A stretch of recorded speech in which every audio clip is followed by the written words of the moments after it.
What's going on, guys? JSGC here, and we are here for another Manchester City transfer update. Daily Manchester City transfer updates. They are continuing. If you haven't seen my post from yesterday, I'll keep you guys up to date. As we're doing daily videos, I'll keep you up to date daily with how my recovery is going. But if you didn't know, I did test positive for COVID. I'm feeling, well, pretty poorly and tired, but I feel like I've got a little bit of energy. I'm finding maybe 4-5 hours at the start of my day, I'm able to get things done, and I'm pretty flat out from there for the rest of the day, really. But I do feel like I've got enough energy here to be able to continue, at least for now, to do my daily Manchester City transfer updates. If I'm not feeling well enough or anything, then obviously I'm not feeling well enough and I can't do the daily Manchester City transfer updates for you guys, and I do apologise for that one, but life, it happens. But I don't want anybody to be worrying about me or anything like that. Like I said, just feeling poorly, just feeling very tired, but yeah, we'll recover. So, let's crack on with this video then. So, we're going to start off with the outs first. We've got an update on Taylor Harwood-Bellis. Now, my understanding is that he has had a medical at Stoke City, and he is expected to sign for them on loan until the end of the season, probably today, certainly within the next 24 hours. That's come from Percy at The Telegraph. Taylor Harwood-Bellis, of course, was on loan at Anderlecht, which I'm going to presume Manchester City, if they haven't already, are going to recall him from that loan. I presume the option is there in his contract. I'd be very surprised if it wasn't, where they're going to recall him and he'll immediately be loaned out to Stoke City. That might be why there may be a little bit of a delay in this transfer while City look for official confirmation. I've not had official confirmation that he has been recalled, but I am expecting that to come within the next 24 hours, and probably today, where Harwood-Bellis will play for Stoke City until the end of the season on loan. Now, moving on, we've got an update on Ferran Torres. I was reporting last week that Barcelona were struggling to register him, and there was a possibility where Barcelona had asked Manchester City before negotiations had been completed, where Ferran Torres could well return back to Manchester City until the summer. That is not the case. He has been registered by Barcelona, confirmed by Hagrid FCB over on Twitter, reliable with Barcelona information.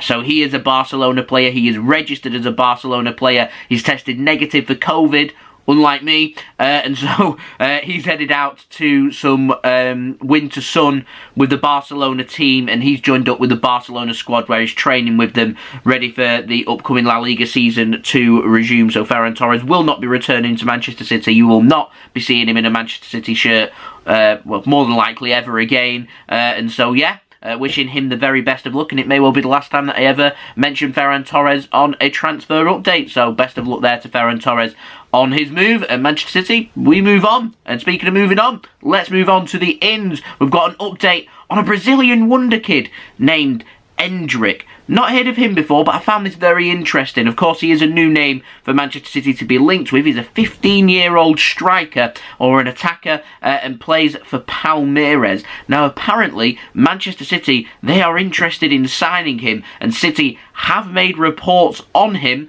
to potentially have a look at signing this new upcoming talent coming from South America. Now, this is according to Sports Witness.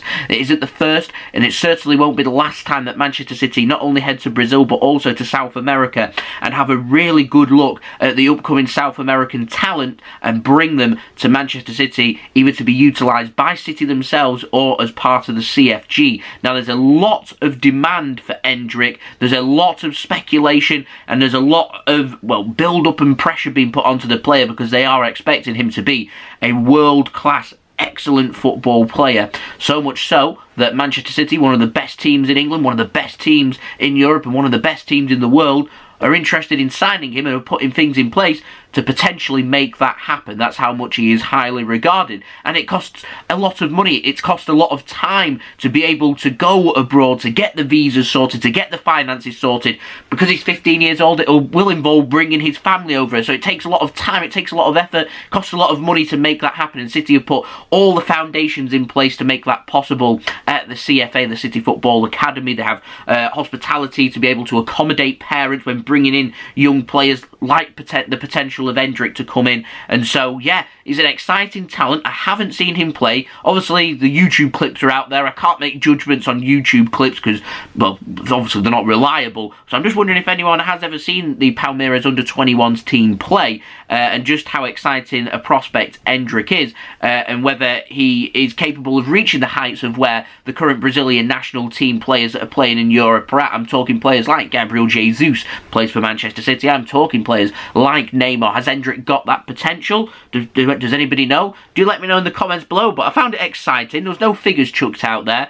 So this is only the early stages of development. So yeah, anyone seen him play? Does anyone know anything about him? Do let me know in the comments below. Anyway, moving on, we've got an update on Denis Zakaria. Pretty quiet on this front so far. Fabrizio Romano, he says that no agreement is in place between the player and Manchester United, who are keen on signing him. We know Manchester City have been linked with Denis Zakaria. Fab does go on to say there are 4 clubs interested in signing Denis Zakaria in the summer when he becomes a free agent. He isn't going to renew his contract at Borussia Monchengladbach, and so he will be a free agent. There is interest from Premier League teams. 4 teams, like I said, from around Europe being linked with him. Manchester United obviously are going to be one of them. Manchester City could well be another, and with Fernandinho's contract up in the summer, City will be looking at holding midfielders, defensive midfielders, and Denis Zakaria, he's ready-made, he's free, it's cheap, it's easy, and it allows us to focus on bringing in our top priority, a striker. So Denis Zakaria, to me, would make sense to replace Fernandinho if Fernandinho does end up leaving Manchester City, which I am expecting to happen. Like to know your thoughts of that as well in the comments below. Now moving on to the last update of this transfer update comes in the form of an update on Erling Haaland. The latest on that says that the Athletic say that Manchester City, they are aware of Real Madrid's intentions to sign Erling Haaland. And so where do we go from there with that news? Manchester City feel that Real Madrid, they're in the strongest position to sign Haaland, but Manchester City's stance, according to The Athletic, is that City want to be kept up to date with the transfer of Erling Haaland, and City want to, well, basically, the quote is that City want to be in the race to sign Erling Haaland until that race is done, and City have the finances already in position to make a move should Erling Haaland make it clear that he doesn't want to join Real Madrid. City believe that they are second favourites here to make the signing of Erling Haaland happen. And I've seen some people saying that if Mbappe ends up going to Real Madrid in the summer because his contract is up at PSG in the summer, which is highly expected to happen, then people believe that Erling Haaland to Manchester City becomes more doable because of financial fair play and the finances involved in signing Mbappe. But I'm not entirely convinced on that. Real Madrid are in a financially better position than what Barcelona are. Real Madrid, of course, and La Liga will want the top upcoming players like Mbappe, players like Erling Haaland, some of the best players in the world, to come back to La Liga, to make La Liga more of an appealing league out there, because they are in direct competition with the Premier League. They won't want to be losing world-class top upcoming talent to the Premier League when Real Madrid and La Liga can make it happen instead. And so I'm not entirely convinced that Real Madrid do not have the finances to make that happen. I think that if it's possible, they will make that happen. And I think City need to be smarter, they need to be quicker. If they want Erling Haaland, if he is the player that Manchester City want to sign to replace Sergio Aguero, we need to do everything we can. Not let's wait to see what happens with Real Madrid. Go in for him now. Go and speak with Raiola, not in the coming weeks and months. Go make that happen now. Turn their heads. Make it so City are the top appeal, not Real Madrid. Use our unique selling points, our USP. We've got great relations with his representatives. His father's a former Manchester City man. Utilise that piece of information. Utilise it. He knows what City are all about. We've got lots of upcoming talent already at Manchester City that speak with Erling Haaland on a regular basis. Turn his head. Make it so Manchester City are the top appealing club. There's a reason why we've got the CFA here at Manchester City. We've got some of the best facilities in the world, and that is to appeal to the best players in the world to join Manchester City. Bring Haaland's representatives and Raiola. Show them around the CFA. Show them what Manchester City has to offer and make it appealing and get the finances put on the table there and say, this is what we're willing to do, this is what we're willing to offer. Maybe we're willing to offer a little bit more if you make this transfer happen sooner rather than later, because if you don't, we'll withdraw that off the table. That's what City need to do to make this transfer happen, and I'm fearful that if we hold back, we hesitate on this transfer, I think Real Madrid will strike before us, and if that happens, I think Haaland will end up joining Real Madrid. Now, if Haaland's mind's already made up, then it's simple and straightforward.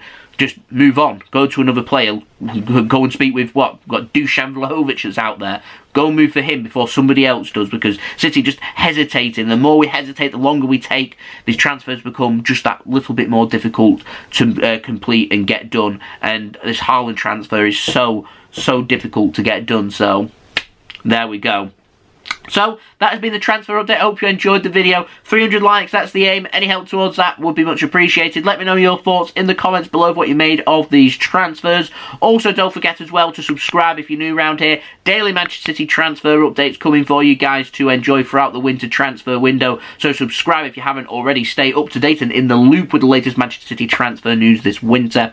Yeah, when things start to heat up and I get all the news stories for you, I'll bring it to you guys first and fast. So, subscribe if you haven't already. 22k subscribers, that's the aim. Less than 500 subs away, so any help towards that would be much appreciated. I want to hit that by the end of January, so if we could get there, that would be absolutely brilliant. We're actually less than 450 subscribers away from that goal, so we're getting there, we're making progress. Any help towards that would be much appreciated. Also, don't forget social media links, they're in the description below and sliding across at the bottom of the screen if you want to go and follow me on my Twitter and Instagram. My email also in the description below too if you want to hit me up for any sponsorships for any videos or any general business enquiries. And I'll see you all again for the next Manchester City transfer update, which, fingers crossed, all being well with me, will come tomorrow for you guys. I'll keep you up to date with my COVID journey as well. I'll more than likely, I'll be flat out once I've edited this up and uploaded, and I'll probably be asleep for the rest of the day. So, yeah, there we go. So, thank you everybody for watching. I hope everyone is safe and well. I've been JSGC. Peace. Ciao for now.